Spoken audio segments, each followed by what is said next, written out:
my darlings, how are you? Welcome to the Curious Mind of Raquel Carter.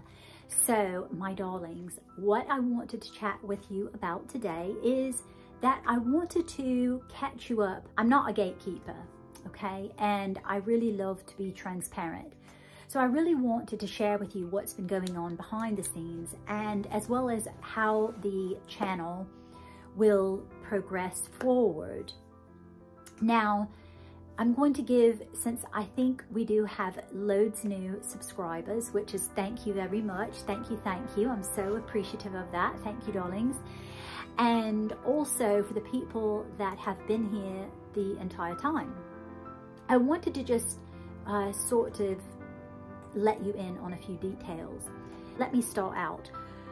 When I first began, obviously the channel is not going to change at all.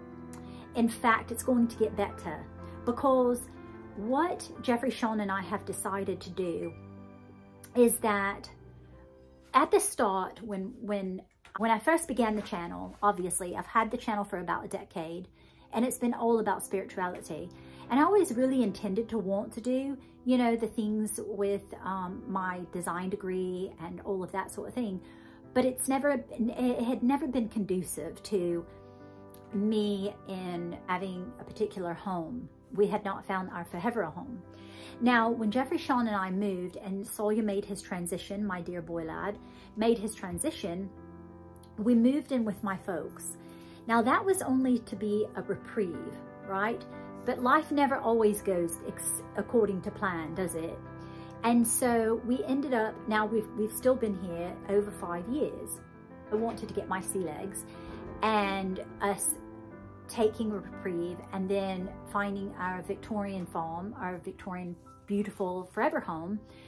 We had plans to do so, and we shopped around, but there was certain criteria that we really wanted to have, which was our ideal. And you know me, I'm a very big manifester. So I want what I want, and I'm not going to settle.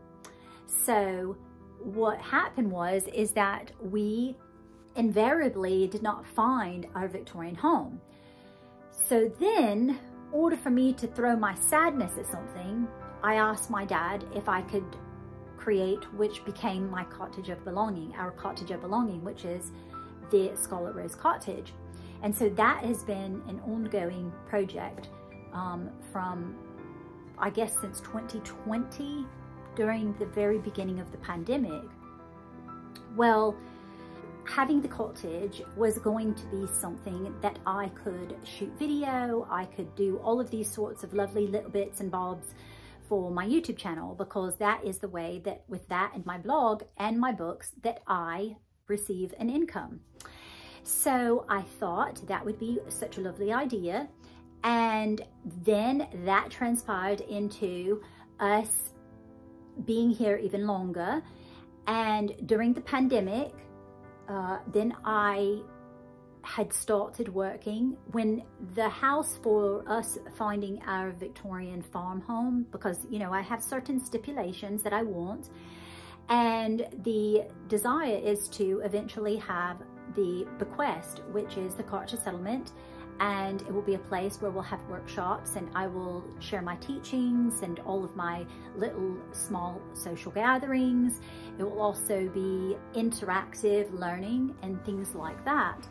And so invariably I wanted to begin proposing to the state of Florida, because let me explain something to you. Now, if you've seen my videos, that usually in the beginning of the videos, I share a big, beautiful manor house, which is a Victorian, and it's called Chinseget Hill.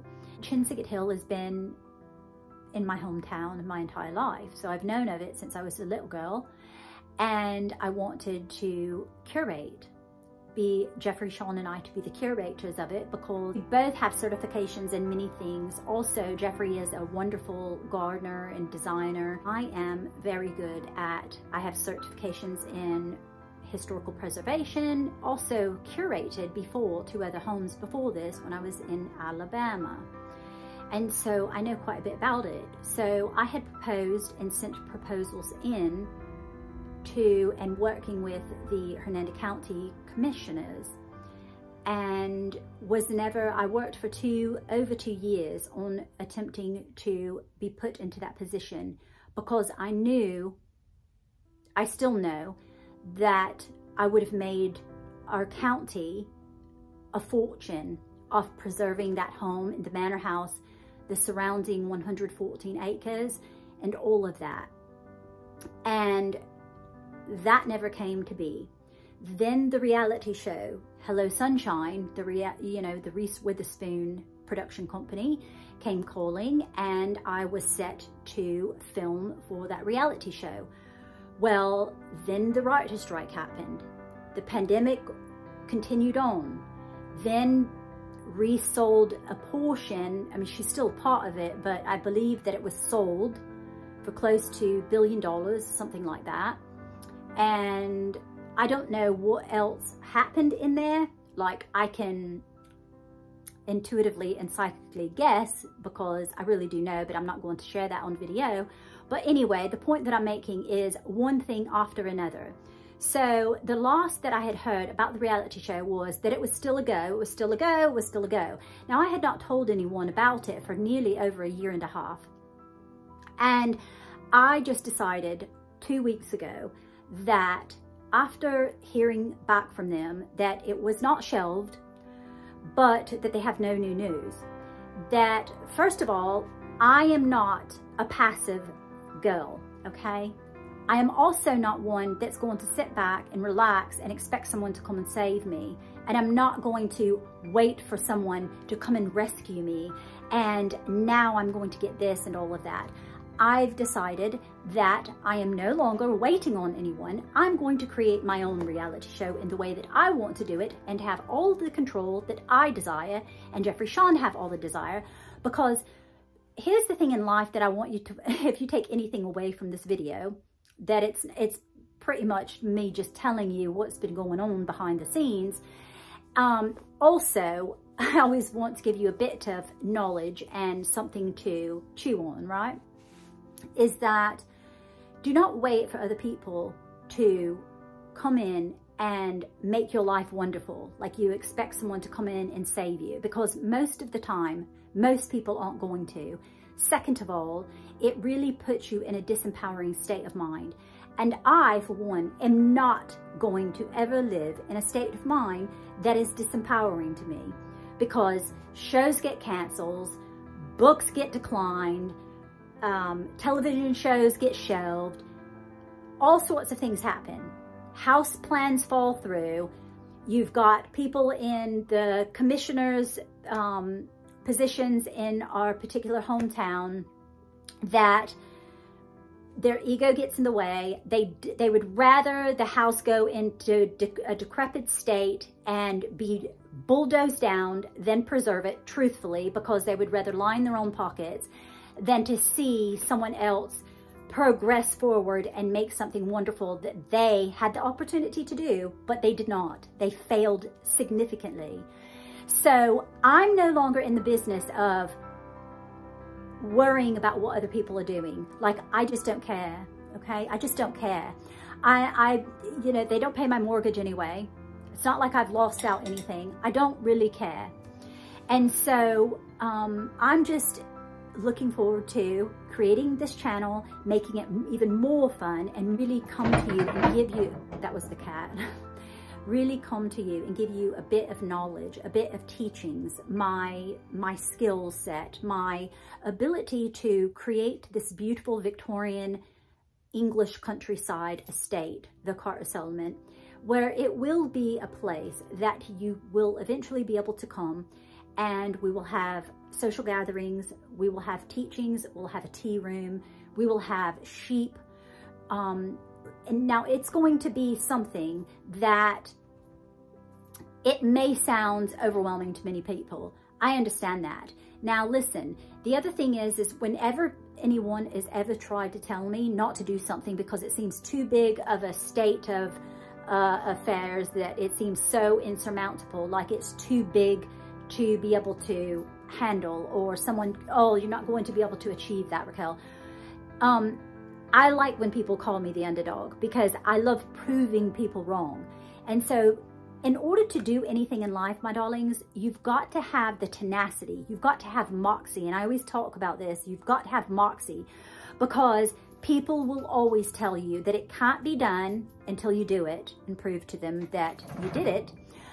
They will always not, there's oftentimes that people around you in your direct vicinity, in your direct environment and circumstances, most often people do not want to see people succeed because it makes them uncomfortable.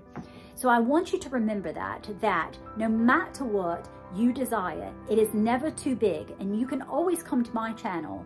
Jeffrey Sean will be on the channel more because he will be helping me with the different things, because I'm going to show you the ins and outs of the trial and errors, the vicissitudes that we go through, the adversities that we encounter. I've shared many of things with you spiritually, like when my son passed, and all of those things, the things with my divorce. I've always shared so many things with you, and I will continue to do so, because to me, you are like my family. Because when I started this channel, it was because I had no outlet. I knew that if I was at least getting my emotions and my thoughts and the things that I was thinking out into the universe, that I knew that I was helping maybe one person. If anything, I was being selfish and helping myself to work through the massive trauma that I had. And especially me being so unhappy in my marriage that I had no other way out. And so you are like family to me, and I really value your opinion. And I just want you to know, like, if you come on my channel and you understand that you are very free to always share your opinion, but this is my real estate. And so if you were going to come with a negative attitude, you will always be, I won't block you, but I definitely will not give you the airtime or the attention that you would desire if you say naughty things and that are unkind. Because listen, my spirit is like Teflon, darlings. I am not motivated. I am not amused. I am not upset.